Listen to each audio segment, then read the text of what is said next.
तो आइए fifth point देखते हैं, statutory body of WPA act 1972। Statutory body,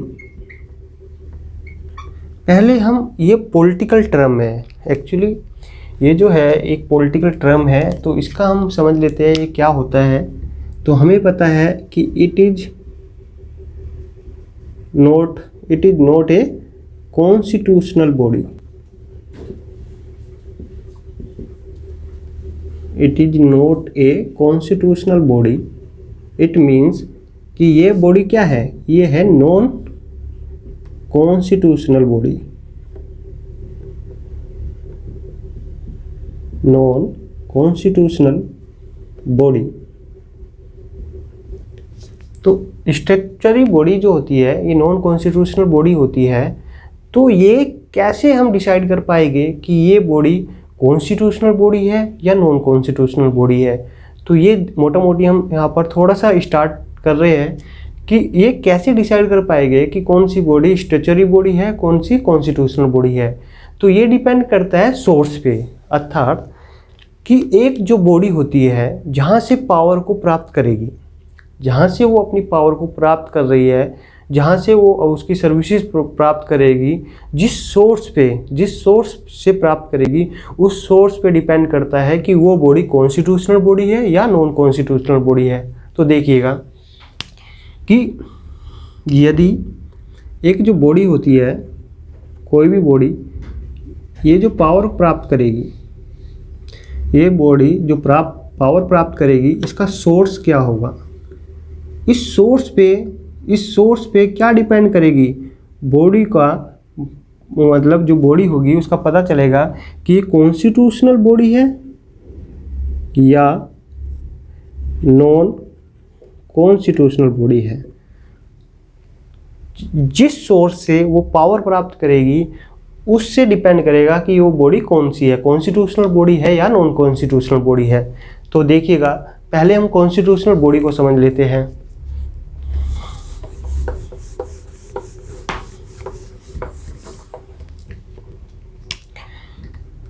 ये सोर्स है, ये क्या है, सोर्स है। अब के सोर्स है, इस सोर्स का नाम है कॉन्स्टिट्यूशन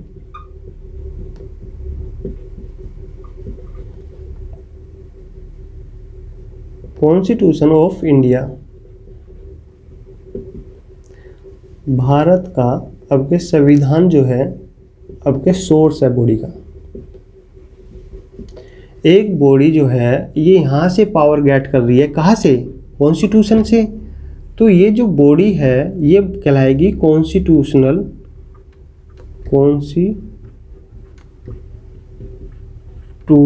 बॉडी।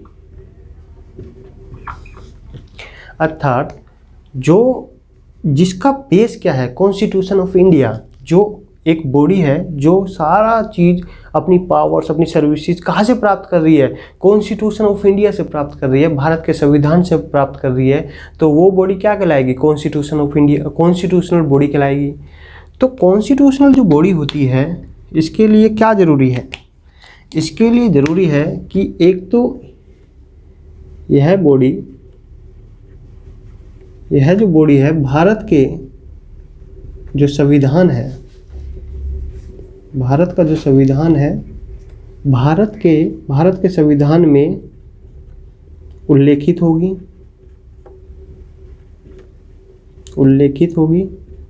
अर्थात जो बॉडी कॉन्स्टिट्यूशनल बॉडी होती है उसका कॉन्स्टिट्यूशन ऑफ इंडिया में कहीं ना कहीं उल्लेख किया गया होगा। दूसरा पॉइंट, यदि भारत के कॉन्स्टिट्यूशन में है तो कोई ना कोई आर्टिकल उससे एसोसिएट होगा। तो इस बॉडी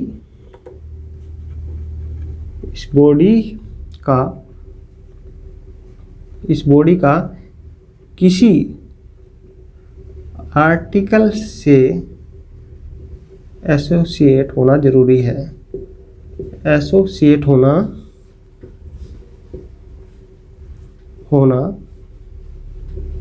जरूरी है। तीसरा मतलब यदि कोई बॉडी कॉन्स्टिट्यूशनल बॉडी होगी तो भारत के संविधान में उसका कोई ना कोई आर्टिकल से एसोसिएशन जरूरी है, अर्थात कोई ना कोई आर्टिकल होगा जो हमें बताएगा कि ये बॉडी होनी चाहिए भारत के संविधान के अनुसार। तीसरा पॉइंट है, यदि कोई बॉडी कॉन्स्टिट्यूशनल बॉडी होती है तो उसमें चेंज करना कोई आसान काम नहीं हो जाता। उसमें यदि कोई चेंज लाना है, कोई बदलाव लाना है तो उसके लिए कॉन्स्टिट्यूशनल अमेंडमेंट, संविधान का संशोधन होगा, जो एक पार्लियामेंट की प्रोसेस है जिसमें मेजॉरिटी से बहुमत प्राप्त करना होता है। तो इट इज मतलब हाईली प्रोटेक्टेड होती है ये जो कॉन्स्टिट्यूशनल बॉडी होती है, और इनमें आसानी से चेंज नहीं किया जा सकता। बदलाव लाने के लिए क्या जरूरी है? संविधान का संशोधन। तीसरा पॉइंट है, कॉन्स्टिट्यूशनल बॉडी में यदि बदलाव लाना है तो उसके लिए क्या जरूरी है? संविधान का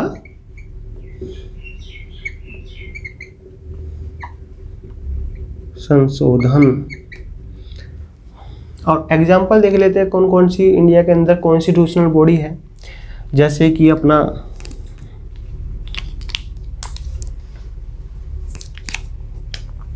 फाइनेंस कमीशन,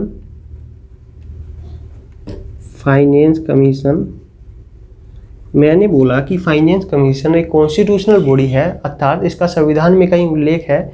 तो इससे जो आर्टिकल जुड़ा हुआ है वो है आर्टिकल 280। आर्टिकल 280 अर्थात जब रोहित शर्मा 280 का रन बना लेगा जिस दिन, तो उसे फाइनेंस कमीशन क्या देगा? फाइनेंस देगा। अर्थात शॉर्ट ट्रिक है कि फाइनेंस कमीशन क्या है? आर्टिकल 280। दूसरा है CAG, controller and auditor general of India, इसका जो उल्लेख है वो है आर्टिकल 148। तीसरा है जैसे नेशनल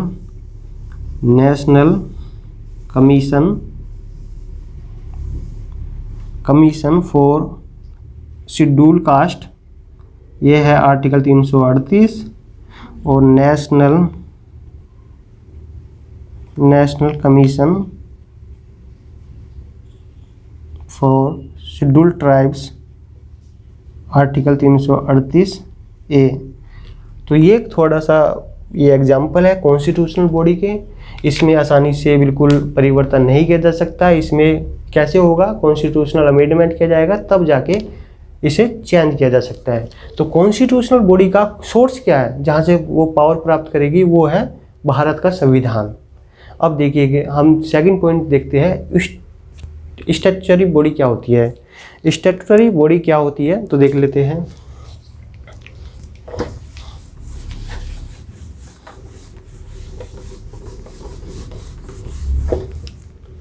स्टैट्यूटरी बॉडी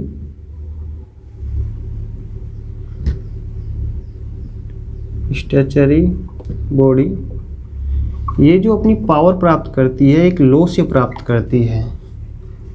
सोर्स क्या है इसका? एक लॉ का मतलब है, यहाँ पर एक शब्द होता है, इसका यदि हम तोड़ेंगे इस वर्ड को तो ये बनता है स्टैटूस। इसका मतलब होता है, स्टैटूस का मतलब होता है कि एक रिटन लॉ है। ये क्या है? स्टैटूस एक written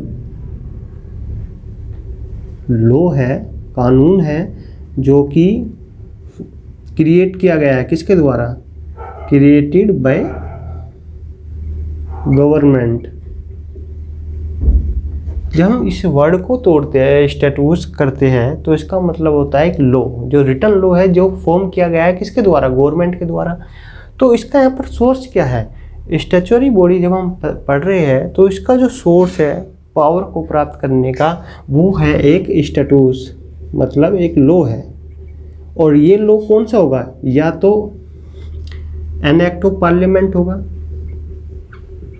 an act of parliament, या an act of state legislation, या तो भारत की संसद में कानून बना हो, या भारत के जो भी राज्य है, राज्य विधानमंडल द्वारा कानून बनाया गया हो। पार्लियामेंट यदि हम बात करें, आर्टिकल 79 है, भारत में 7:09 पे पार्लियामेंट बनी। और स्टेट लेजिस्लेशन की बात करेंगे तो आर्टिकल 168। तो कॉन्स्टिट्यूशन बॉडी क्या होती थी? वहाँ पर सोर्स रहता था constitution of India, statutory body का जो सोर्स है जहाँ से पावर प्राप्त करेगी वो प्राप्त करेगी एन एक्ट ऑफ पार्लियामेंट या an act of state legislation. एक तो ये चीज़ क्लियर हुई। दूसरा है इसका संविधान में उल्लेख नहीं है,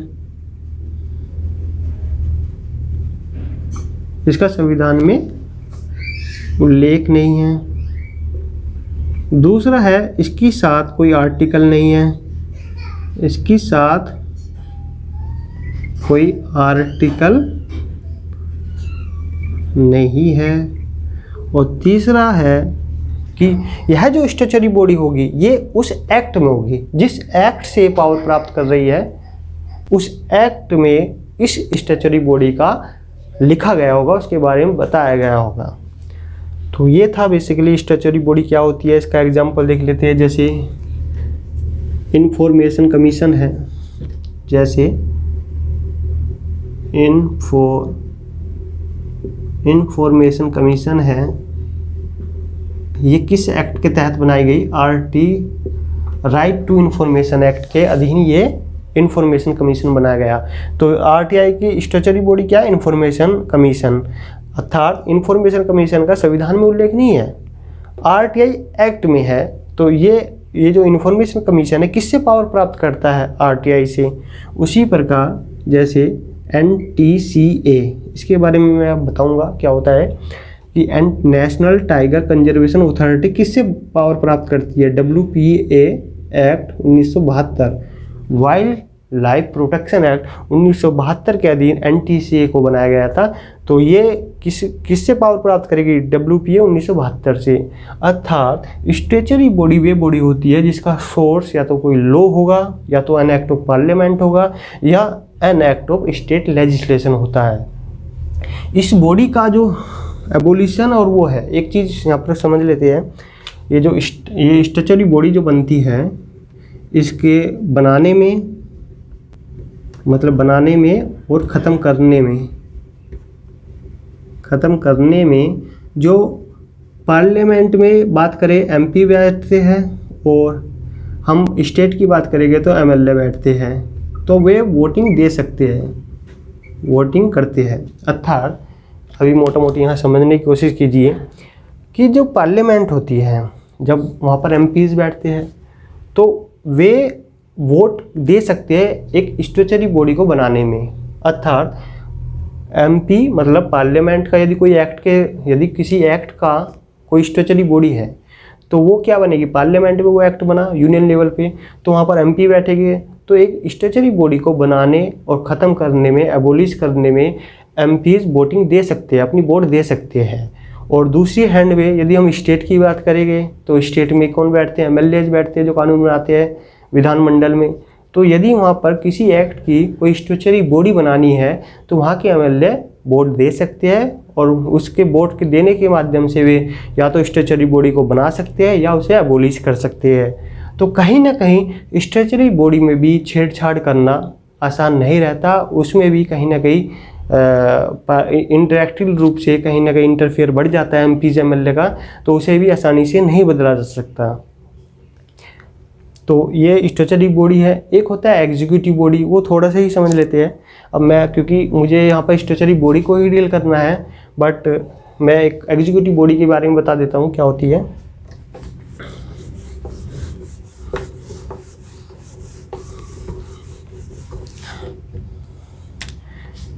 तीसरा पॉइंट है एग्जीक्यूटिव बॉडी।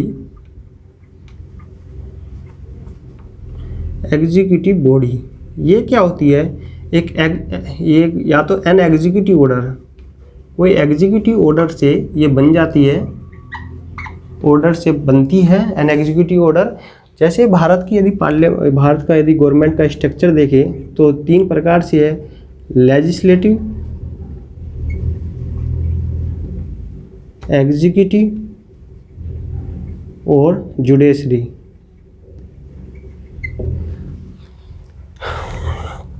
विधायिका, कार्यपालिका और न्यायपालिका। यह लेजिस्लेटिव उसे कहते हैं, यह देश की सर्वोच्च संस्था होती है जो कानून बनाती है। यह देश की लेजिस्लेटिव देश की सर्वोच्च संस्था होती है जो देश के लिए कानून बनाती है। यह 2 प्रकार की है इंडिया में बात करके। यूनियन लेवल पे कौन है? यूनियन लेवल पे मिलेगा आपको पार्लियामेंट, यदि पूरे भारत के लिए कोई कानून बनाएगा पार्लियामेंट बनाएगा। यदि हम स्टेट लेवल की बात करेंगे तो स्टेट लेजिस्लेशन, स्टेट लेजिस्लेशन विधानमंडल, इसका आर्टिकल 79 में है और इसका आर्टिकल 168 में है। एग्जीक्यूटिव क्या होती है? एग्जीक्यूटिव जब एक गवर्नमेंट बन जाती है तो वे ही अपनी कार्यपालिका बनाते हैं इंडिया के पॉइंट ऑफ व्यू से, क्योंकि इंडिया में पार्लियामेंट्री सिस्टम है। तो एग्जीक्यूटिव दो प्रकार की होती है, एक तो टेम्परेरी, एक तो होती है टेम्परेरी, एक होती है परमानेंट। टेम्परेरी में होते हैं जब ये जो गवर्नमेंट बनाते हैं नेता, एमपीज, एमएलए, ये अपनी कार्यपालिका का विस्तार करते हैं। जैसे किसी को कैबिनेट मिनिस्टर का एनवायरनमेंट का बनाया जाता है, किसी को पेट्रोलियम मिनिस्टर बनाया जाता है। तो भारत में लेजिस्लेटिव एग्जीक्यूटिव आ को रिलेटेड रहती है। जब हम पार्लियामेंट्री गवर्नमेंट पढ़ रहे होंगे आने वाले समय में कभी पॉलिटिकल क्लास में, तो उसमें ये इन टर्म को बेहतरीन तरीके से समझा सकते हैं। बट मोटा मोटी मेरा यहाँ समझाने का मतलब है एग्जीक्यूटिव बॉडी क्या होती है। तो टेम्परेरी में आ जाते हैं ये एमपीज, यदि स्टेट की बात करें एमएलएज, कैबिनेट ऑफ मिनिस्टर, और इसमें आ जाते हैं आपके ब्यूरोक्राट्स, मतलब आईएएस, पीसीएस, इस प्रकार से। एग्जीक्यूटिव बॉडी, ये जो बॉडी होती है ये एक्चुअली एग्जीक्यूटिव के ऑर्डर द्वारा बनाई जाती है, अर्थात इनके माध्यम से बनाई जाती है एग्जीक्यूटिव बॉडी। और सिंपल सी बात है कि इनके द्वारा बनाई जाती है तो यहाँ पर किसी प्रकार का लॉ नहीं रहता, ना तो ये कॉन्स्टिट्यूशन में रहती, ना तो इनका उल्लेख संविधान में है, और न ही ये किसी लॉ से बनी है, एग्जीक्यूटिव बॉडी न तो मतलब कॉन्स्टिट्यूशन ऑफ इंडिया में है इनका उल्लेख, और न ही किसी लॉ से बनी है। अर्थात हमने देखा कि कॉन्स्टिट्यूशनल बॉडी उसका सोर्स क्या था, constitution of India. Statutory body का सोर्स क्या था, एन एक्ट ऑफ पार्लियामेंट या an act of state legislation. But executive body का न तो कोई संविधान इसका सोर्स है, न ही कोई एक्ट है। तो ये कैसे बनी है, ये एग्जीक्यूटिव ऑर्डर से बनी है। और ये एग्जीक्यूटिव ऑर्डर क्या है, या तो ये अपना क्या नाम है आईएएस पीसीएस बना सकते हैं, या गवर्नमेंट के इंटरफेयर करके पीएम और या सीएम बना सकते हैं। तो इसको आसानी से बदला जा सकता है, सिंपल सी बात है। इसका एग्जाम्पल है, यदि हम देखें इसका जो एग्जाम्पल है वो है प्लानिंग कमीशन।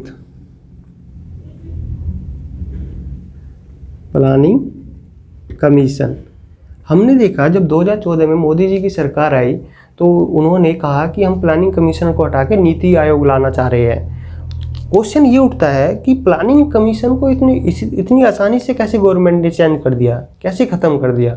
यदि प्लानिंग कमीशन अपना कॉन्स्टिट्यूशनल बॉडी होता है तो क्या ये संभव था?